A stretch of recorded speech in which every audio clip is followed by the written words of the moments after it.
Have you ever loved someone so quietly, for so long, that you forgot what your voice sounded like when it wasn't whispering around them? I used to think that silence was the safest place to hide a feeling, especially the kind of feeling that could change everything if spoken out loud. My name is May Carter. I'm 33. I draw for a living, mostly children's books, sometimes for clients who pay too little and expect too much. I live in a one-bedroom apartment above a coffee shop in Denver. It smells like burnt espresso and wet paint most days. It's not glamorous, but it's mine. Every morning, I walk past the mirror and tell myself I'm okay. Most days I even believe it. But then there are nights like tonight. Nights where something quiet inside me begs to be louder. Not for the world, just for one person. Nate Harlow. We met freshman year in college. He had this laugh that made the whole room turn. And I was always the one holding the camera, capturing it. For years, he's called me his ride or die. The one he vented to about breakups, dreams, his failures, and frustrations. He's dated models, a violinist, even a bartender who wrote poetry.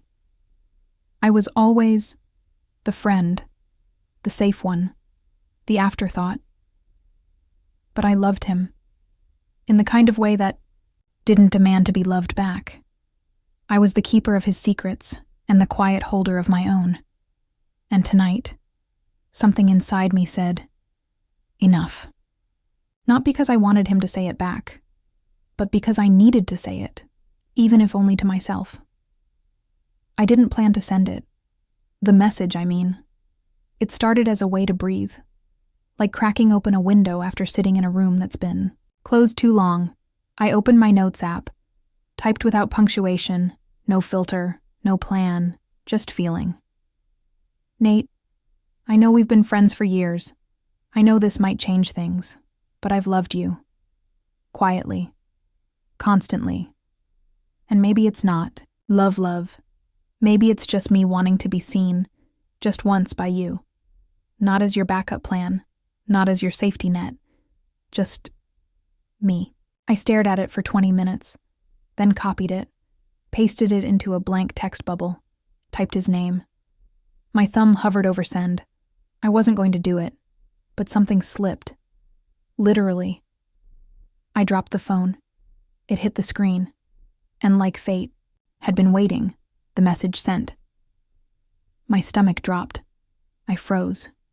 Cold, sharp, like winter hitting skin straight from summer. I fumbled to unsend it. Too late. 10 minutes passed. Nothing. 15, I paced the apartment, heart pounding. Had I just ruined everything? Then my phone buzzed. Not from Nate. Unknown number. I think you sent this to the wrong person. But I read it. I hope that's okay. I blinked. Reread it 3 times. Wrong person? I checked the number. I hadn't messaged Nate. 1 digit off. I had sent my most honest truth to a stranger. Another buzz. I don't know you. But your words? They sound like someone who's been waiting a long time to be heard. Who was this? Why weren't they mocking me? Why did I feel safer with this unknown voice than I ever did with Nate? I typed back, sorry, that wasn't meant for you. Seconds later, maybe not, but I think I was meant to read it. I sat down on the floor, phone in hand, mind spinning, heart still. I didn't answer right away. His message just sat there, blinking at me like it was waiting to be let in. Maybe not, but I think I was meant to read it. Who says that? Not a scammer, not a creep, not someone who's playing games, just someone listening. So I answered, sorry again. I didn't mean to unload on a stranger. A moment later, it didn't feel like unloading. It felt like honesty. That's rare. I hesitated. Something about the way he replied. It wasn't overly kind or rehearsed. It was quiet, measured, present. Do you always read messages meant for other people? I asked. Only when they feel like they're somehow also meant for me. That one hit harder than I expected. I looked around my living room. Everything suddenly felt too still, too familiar, like I'd been having conversations with the wrong people in the right places for too many years. So I asked, "What's your name?" There was a long pause. "E? Just E? For now." I should have ended it there. Logged off, gone to bed, filed the whole thing under random digital accident. But I didn't. "Well, I'm May." "May. The name suits you. Soft, but not fragile." It wasn't flirting. It wasn't even charm. It was precise. Real. He didn't ask where I lived, what I looked like. He didn't send emojis or question marks stacked like demand. Just silence. Then, "Can I ask you something, May?" "Sure." What did you hope he'd say back? I didn't have an answer. Not a real one. I just stared at the message for a long time, wondering why someone I didn't know was making me feel more seen in 3 texts than Nate had in 3 years. I started typing, then backspaced, then typed again. Nothing, probably. I just needed to say it out loud somewhere. I get that. And for some reason, I believed him. I don't usually answer unknown numbers, not because I'm rude, because most things sent by mistake should stay that way. But that message, I read it once, then again, and then I just sat there, holding my phone like it was something fragile. It wasn't meant for me. I knew that instantly, but it didn't matter. It felt like walking past a door left slightly open. You're not supposed to look, but something about the way the light spills out, you do. Her words weren't perfect. They were raw, uneven, scared. But God, they were honest. And maybe I've been in rooms too long where people only say what they're expected to. Maybe that's why I couldn't. Put the phone down. I hesitated before typing. Deleted 3 drafts of a reply. Not because I didn't know what to say, but because I knew this wasn't some throwaway moment. Not for her. And if I answered, I had to mean it. So I did. "I think you sent this to the wrong person, but read it. I hope that's okay." She almost didn't respond. And I thought, good. Maybe I shouldn't have stepped in. But then she did.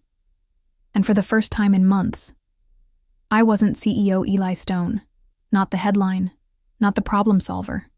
Just a man in a quiet room, listening to a woman who didn't even know who I was, but still managed to reach something in me I thought was long gone. After that first night, I thought it was over. Just a strange moment in a stranger week. But the next night, my phone buzzed again. "What's something you wish someone asked you about?" I stared at the screen. No, hey. No small talk. Just a question. Direct, simple, disarming. I typed back, why I stopped drawing people. Then, I set the phone down, waited, regretted, until the reply came. "And why did you?" I told him the truth, that I once painted someone I loved, and they never even saw themselves in it. After that, the brush started to feel like betrayal. He didn't say that's sad, didn't rush to fix it. He just said, that makes sense. And that was all it took for me to keep going. That night, and the ones that followed, we talked about things we didn't tell other people. He told me about a noise that never left him after his father's funeral. The way grief hums under success, if you're not careful. I told him about my mother's cardigan, how I still sleep with it, even though it smells like old cotton and ghosts. No one judged. No one flinched. It became our ritual, just a message a night, sometimes 2. Never rushed, never forced.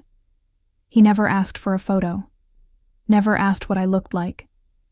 And that silence where those questions should have been, it made me feel safer than I'd felt in years, and maybe that's when it started.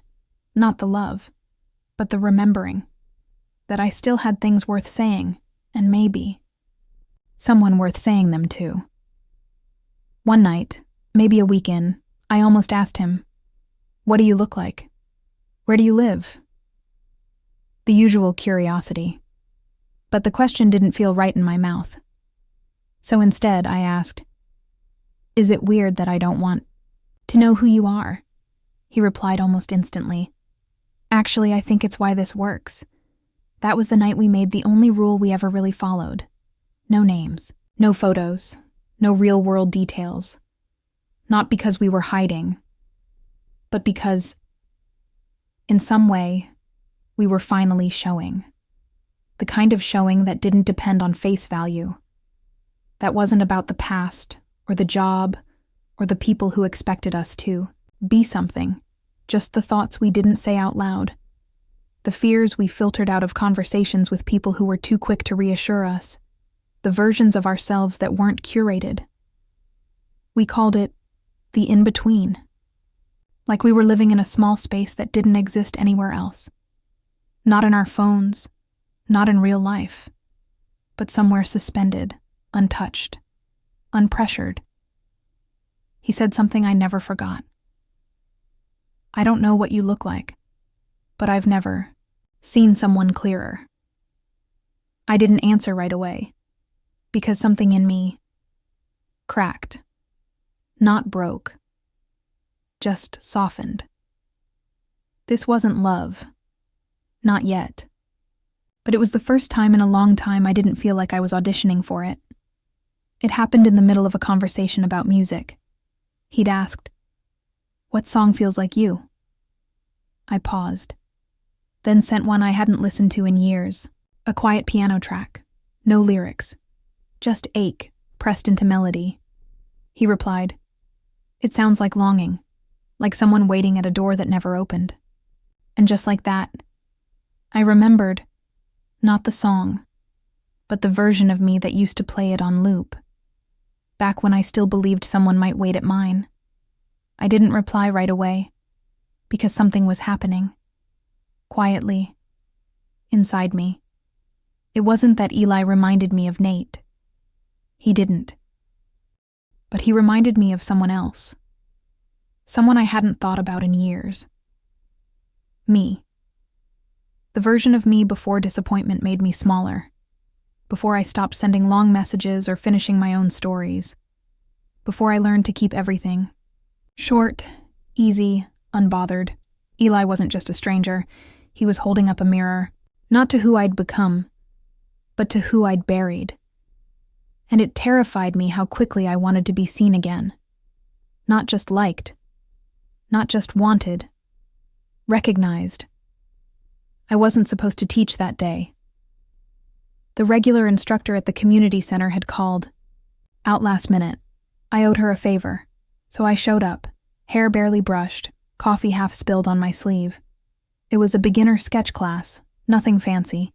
Mostly older folks, a few curious teenagers. The kind of class where no one's trying to impress anyone. I was halfway through setting up the supplies when I noticed him. Back row. Dark sweater. Shoulders slightly tense, like he was trying not to take up space. He didn't raise his hand. Didn't speak until the class was already halfway in. But when I walked past, he looked up. And I swear, for a second, I forgot how to breathe. His eyes were the kind you don't expect to see in a place like this.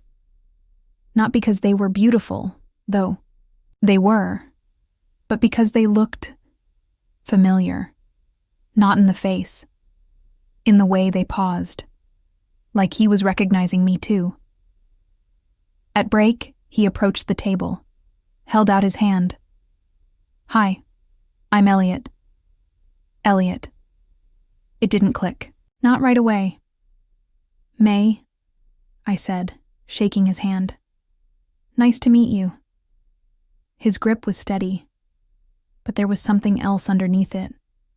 A flicker, like he was holding something in. "I'm not really an artist," he added, "but I'm trying to get better at noticing things." I smiled, half teasing. "That's 90% of it anyway." and he laughed. Quiet, almost to himself. Good. Then I might already be halfway there. I didn't know yet. Not fully, but something in me whispered, "You've heard that voice before." She looked at me a little longer than usual, not with suspicion, with something softer, like a memory tugging at the edge of her mind. "Have we met before?" she asked. I shook my head. "I don't think so." She nodded slowly but didn't seem convinced, and that moment, that tiny second of her searching my face, I almost told her. Almost. But I didn't. Because the truth is, I wasn't ready for what it might undo. What? Do you say to someone whose heart you've held in complete anonymity? What do you say to someone who's only let herself be vulnerable because she believed she was doing so in the dark? You don't say anything.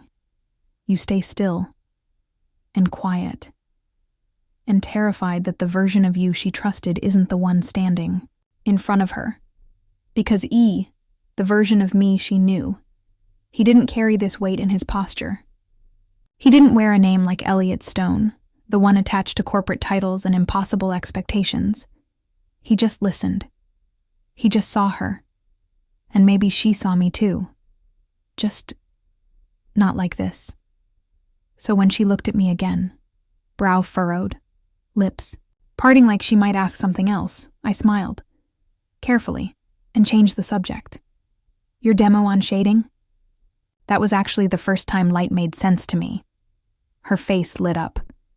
Just slightly, and I knew then, if I told her too soon, I'd lose the one thing I'd been trying to protect. Not my secret. Her trust. That night, I lay in bed, phone, face up, waiting. As always, just past midnight, the message came.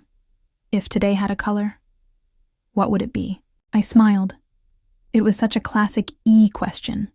Poetic, unexpected, thoughtful. "A soft gray," I typed back. "The kind that makes you want to stay in bed, but not out of sadness. Just stillness." He replied, "Some grays are safe. Like fog. You don't see far, but it's quiet in there."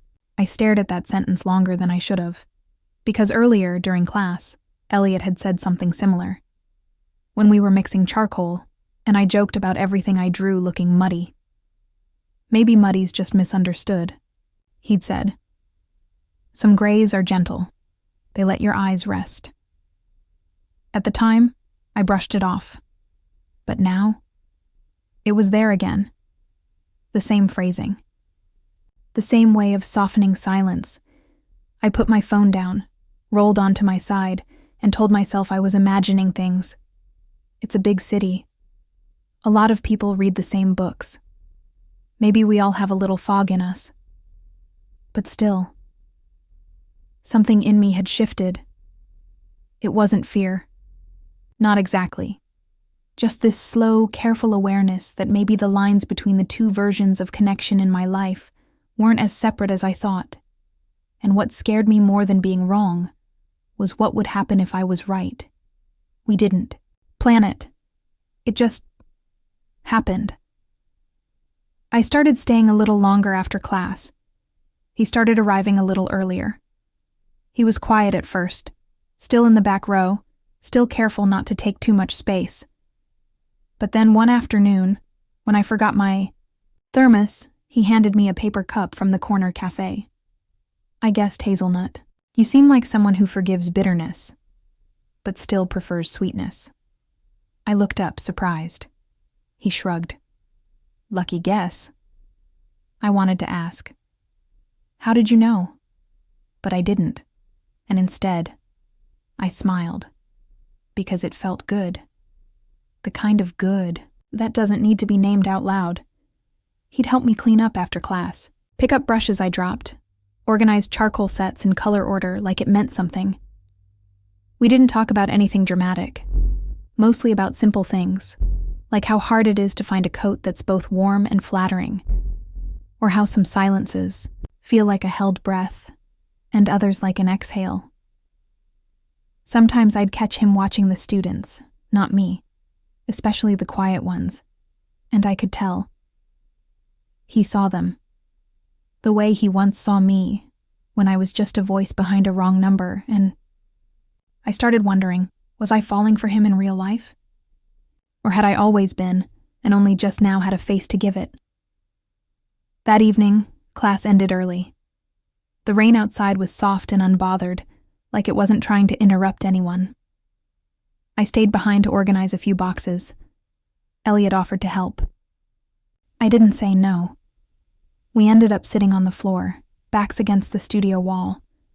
It smelled faintly of chalk and paint thinner, oddly comforting. I don't remember what started it. Maybe the silence. Maybe just the way he waited.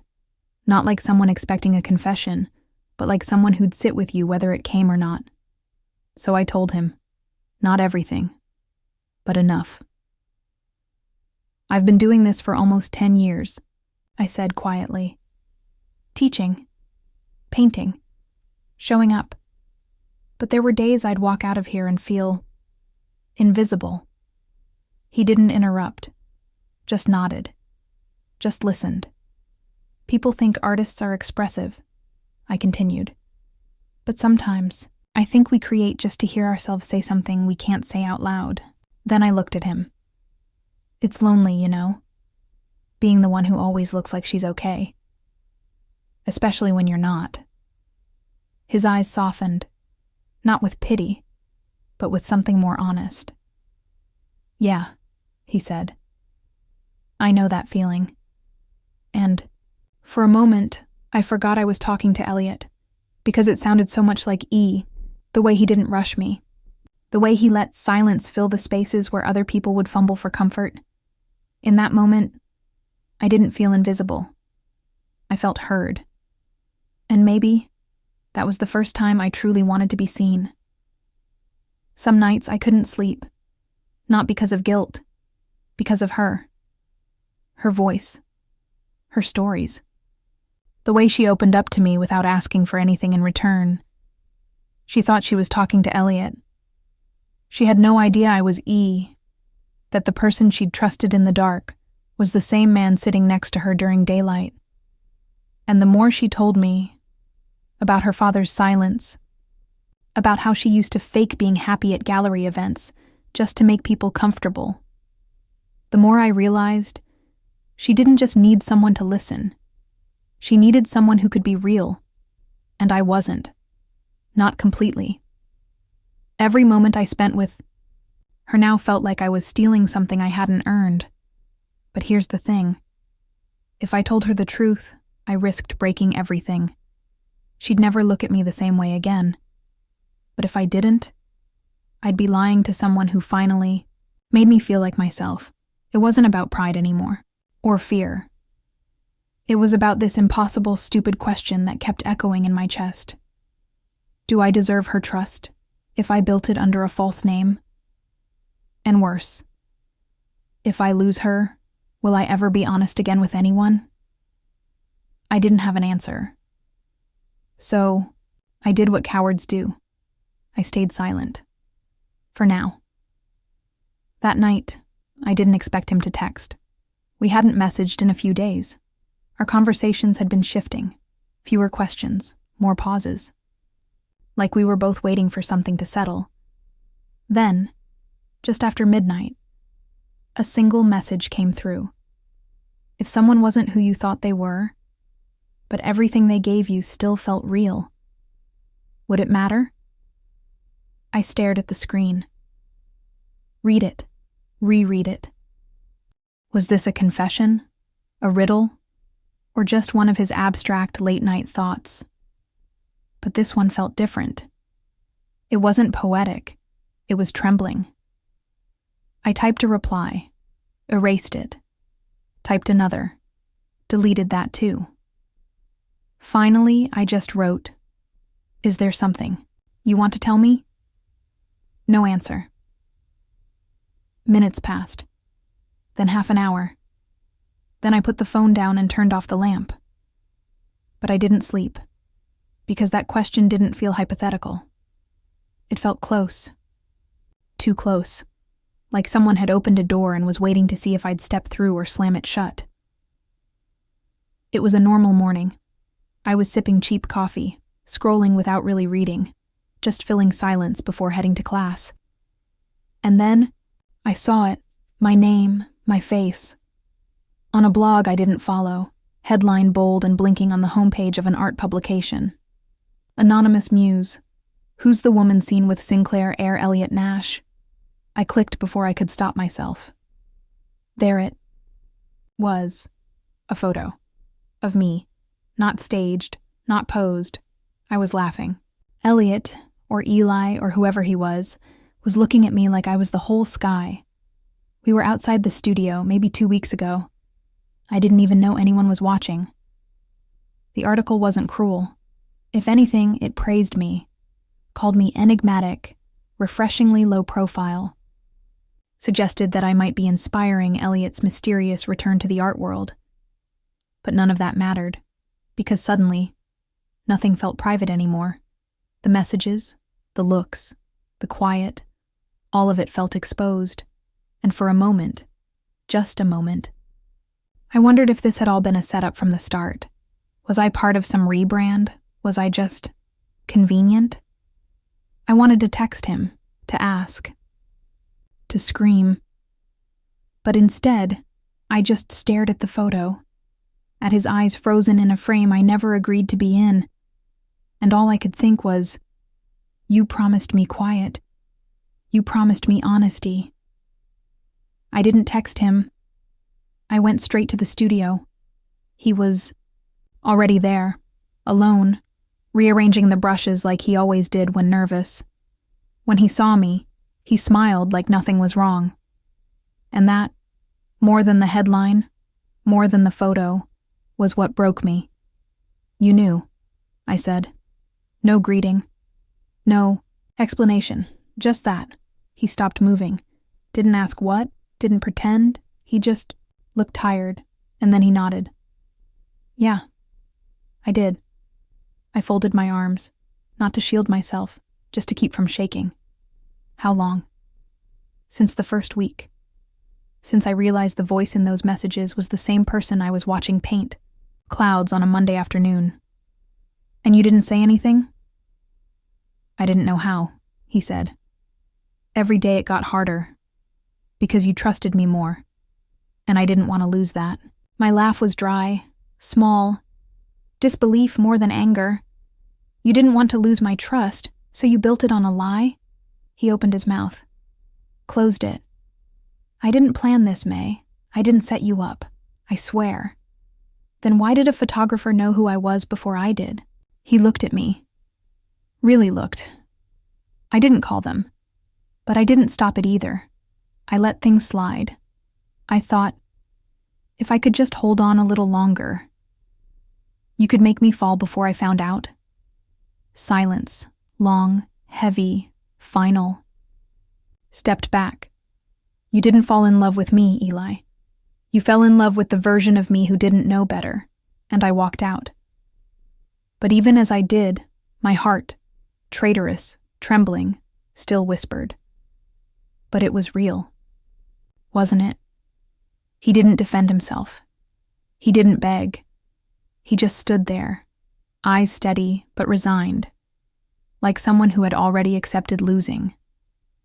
And that's when I saw it. That wasn't the face of someone who betrayed me. It was the face of someone who never really believed he could be chosen. I remembered the little things.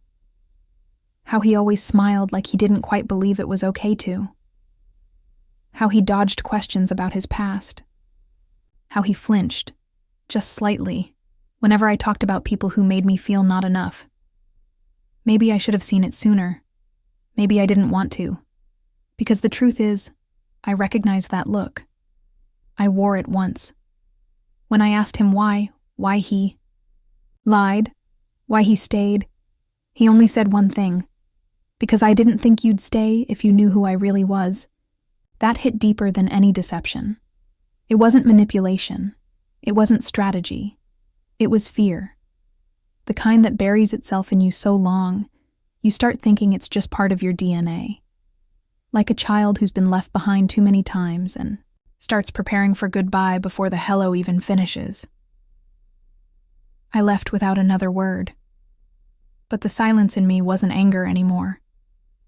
It was something else, something softer, sadder. If someone never believed they were worthy of being loved, can you really blame them for trying to hold on to it any way they could? I didn't say anything else. No dramatic walk-off. No clever final words. Just quiet. I left him standing in that room like a question I didn't want to answer. The city felt colder than usual. My hands shook, but not from the wind. I kept replaying it. His voice, his eyes, the way he didn't chase me. That hurt the most. Not the lie. Not even the truth behind it. But the fact that he thought I wouldn't stay if I knew him. That maybe, deep down, he never really trusted me with the real version of himself. That night, I sat at my laptop. Opened a blank email. Typed his name in the to field, then deleted it.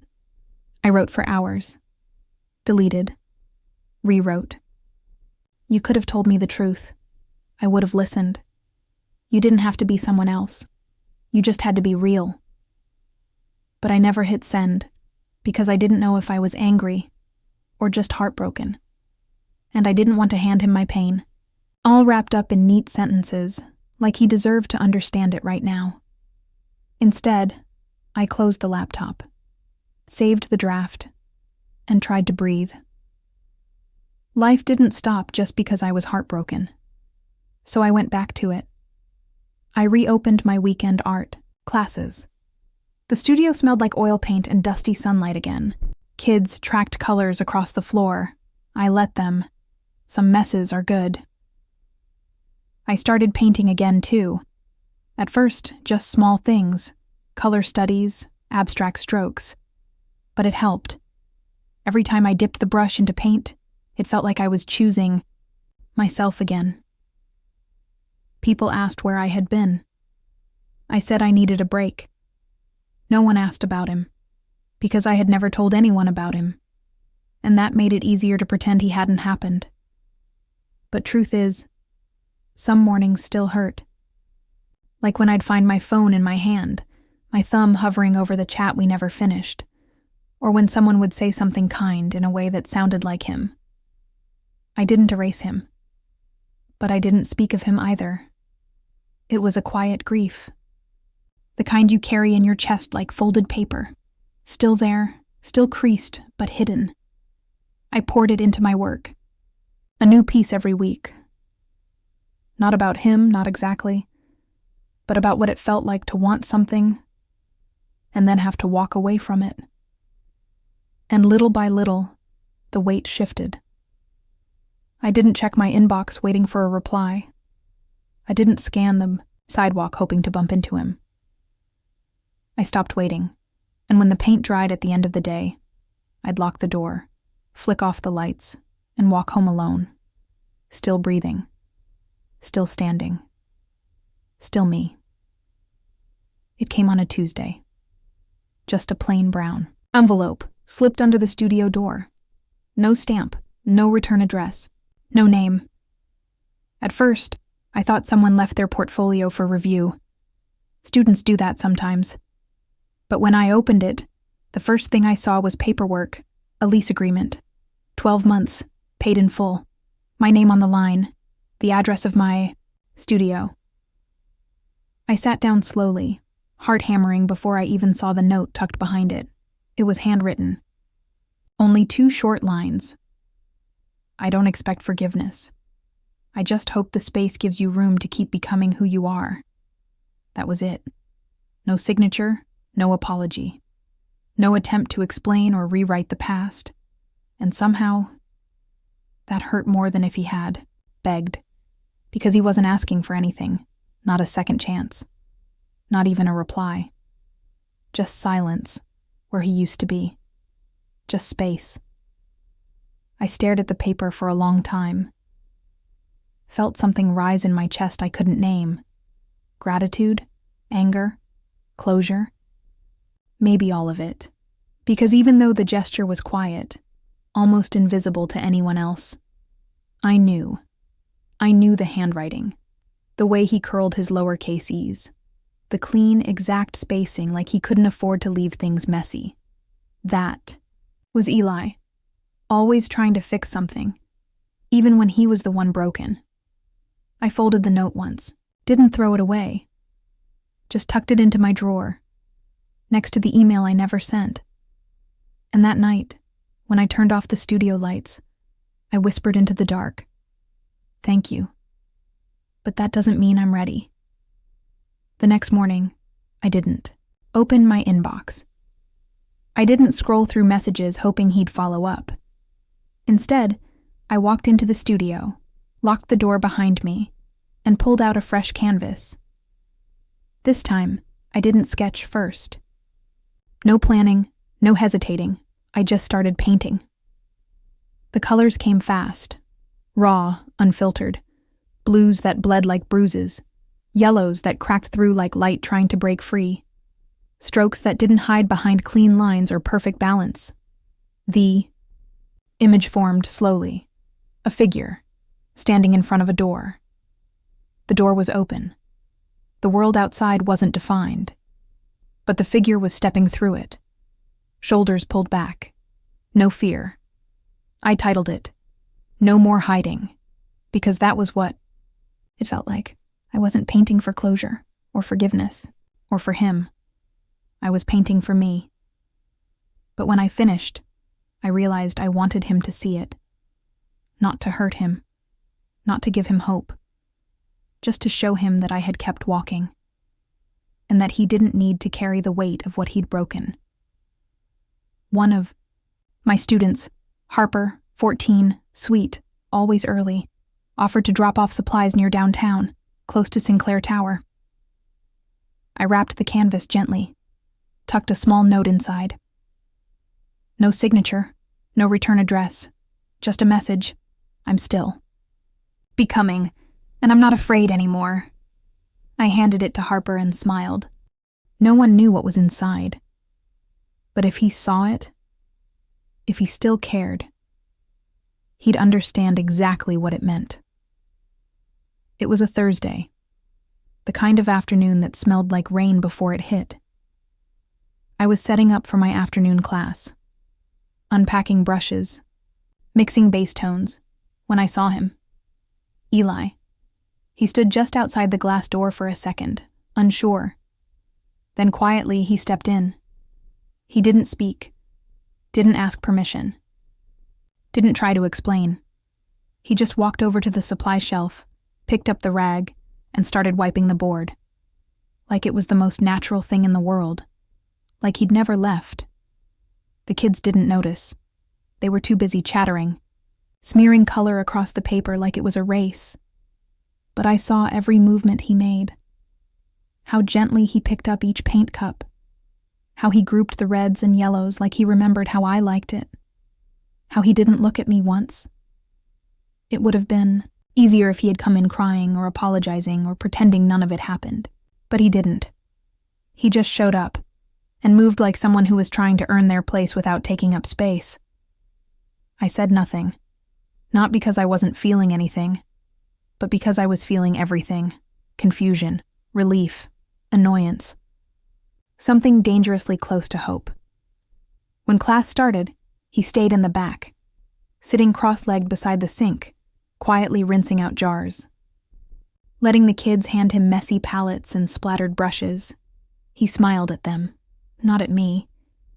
And I realized something strange. He wasn't there for me this time. He was just there, present, useful, silent. And when the last child waved goodbye, when the room emptied into golden hour, he stood up, nodded at me, and walked out the door. Still no words. But something inside me whispered. Maybe some things don't start with grand gestures. Maybe they start again in silence. When the door clicked shut behind him, I stood there for a long moment, hands still damp from washing paint trays. No goodbye. No, please forgive me. Just his quiet presence. And then the absence again. Sat down in the back of the studio, where the late sunlight poured in across the floor like warm honey. And I thought, he didn't come to win me back. He didn't ask for anything. Not closure. Not even understanding. He just came, helped, cleaned up a mess he didn't create this time, and left. There was no performance, no manipulation, none of the quiet, practiced charm I remembered from our first messages.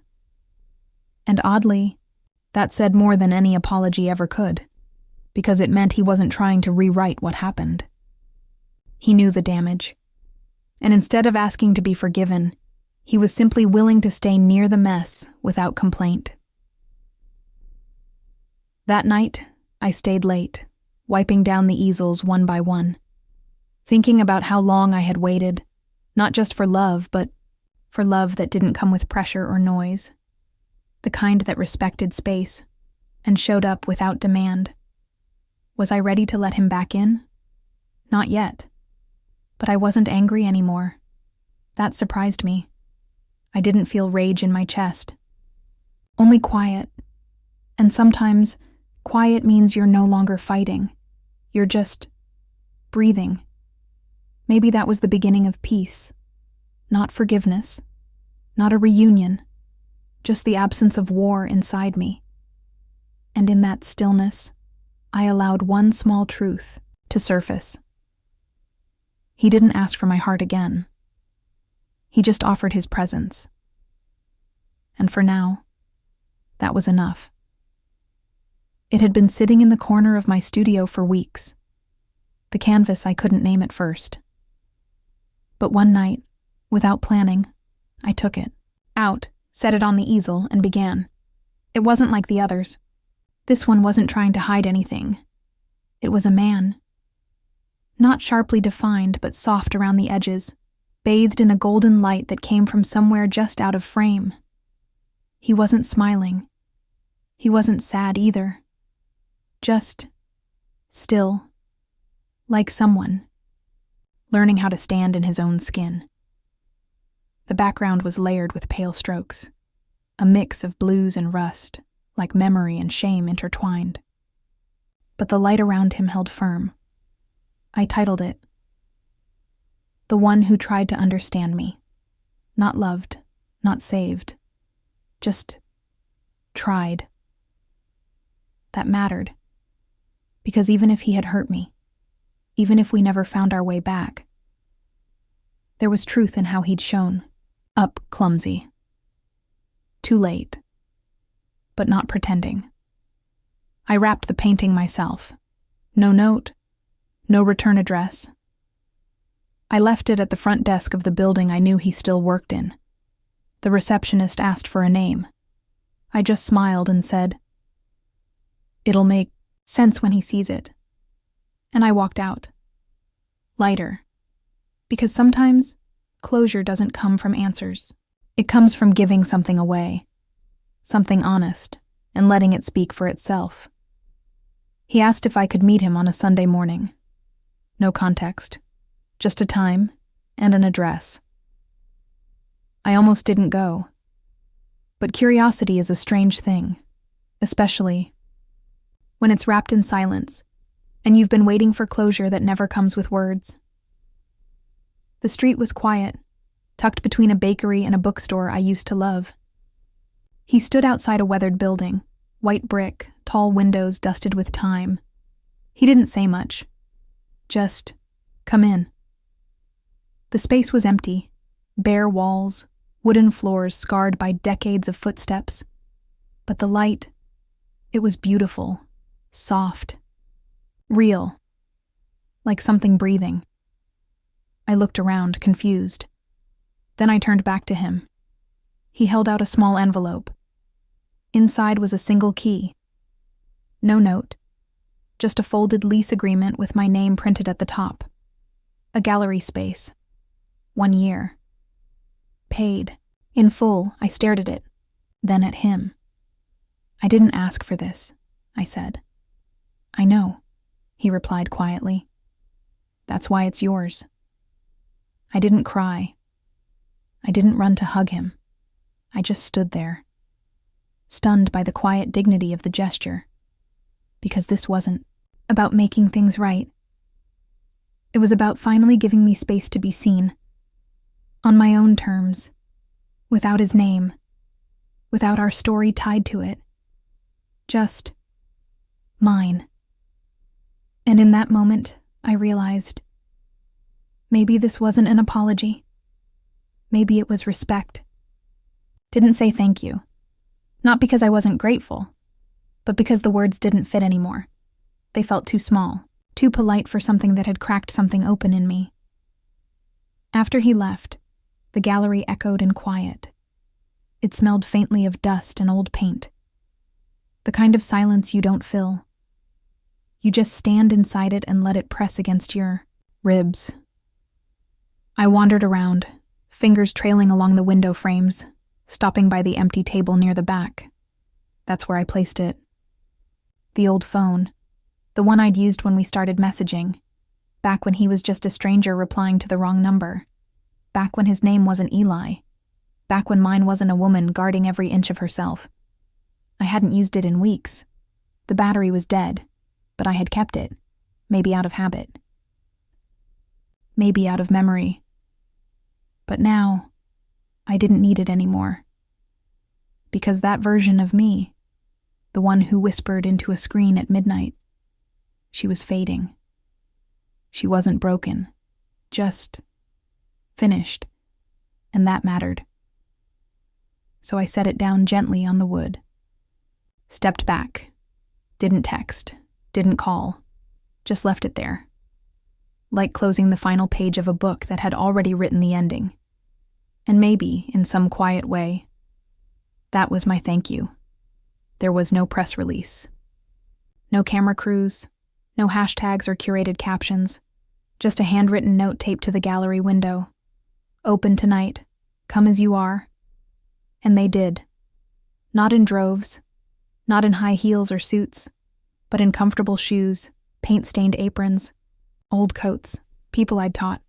People who'd seen my work when it was still unfinished. People who'd seen me when I was still unfinished. A student I hadn't heard from in 3 years brought flowers. My old neighbor baked cinnamon cookies and whispered, "I knew you'd do it. I never doubted you."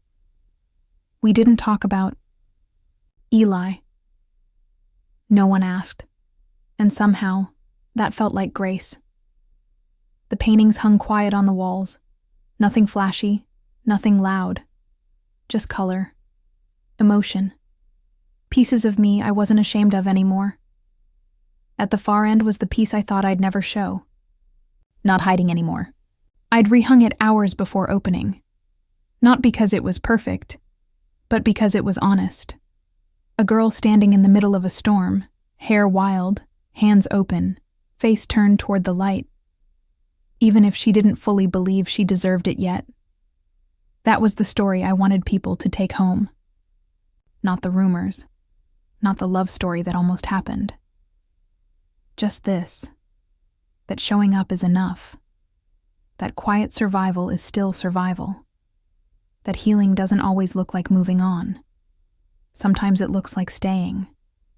And for one night, in that little gallery that still smelled like fresh paint and cinnamon cookies, I stayed. That night, after everyone had gone, I sat alone in the gallery. The lights were still warm. The room smelled like paint and stories, and maybe a little peace. He had come. I saw him. He didn't say a word. Just stood quietly in the far corner, eyes fixed on one painting. It wasn't the most colorful, or the biggest. But it was the one that held the truth. A figure in soft light, back turned slightly, as if walking toward something, not away. Title: The One Who Tried to Understand Me. I didn't go over, didn't interrupt his silence. I just let the moment be what it was. And later, when the last light was turned off, when the gallery felt like mine again, I pulled out my phone. For once, I didn't hesitate. No drafts, no edits. I typed, "You don't have to stand in the doorway anymore, if you still want to come in." And then I hit send. No wrong number, no secret name, no pretending, just me. And this time, I wasn't hiding behind a screen. I wasn't waiting for someone to guess how I felt. This time, I didn't ask if I'd be forgiven. I didn't ask for anything, except maybe a beginning. I used to think love had to be loud to matter. Big words, clear answers. Perfect timing, but real life rarely gives you that. Sometimes the most honest moments happen in silence. In what we don't say. In the things we write, but never send. I know because I did that. For years, I told myself it was safer to love quietly, to let things stay almost, to call it timing when really, I was just afraid. But here's what I've learned, and maybe it's the only thing that matters. Silence might protect you, but it won't free you. You don't have to shout to be heard, but you do have to speak, even if your voice shakes, even if the ending isn't neat or fair, because holding back doesn't make the pain smaller. It just makes it quieter. And sometimes quiet things hurt the most. So if there's something you're carrying, a truth, a letter, a version of you someone never got to meet, maybe it's time. Not to force a response, not to change anyone's mind, just to finally give yourself permission to let it go, or let it begin. And if you're wondering, does he deserve to be forgiven? Maybe that's not the right question. Maybe the real question is, do you deserve to move on without carrying the weight of silence any longer? Only you can answer that. But I hope you do, because loving out loud, even just once, is still better than never being known at all. If this story made you pause, even for a second, to remember someone, to forgive someone, or maybe just to see yourself a little clearer, hit like. And if you believe in stories that don't scream for attention but still stay with you, subscribe. We're building a quiet corner here, and there's always room for you.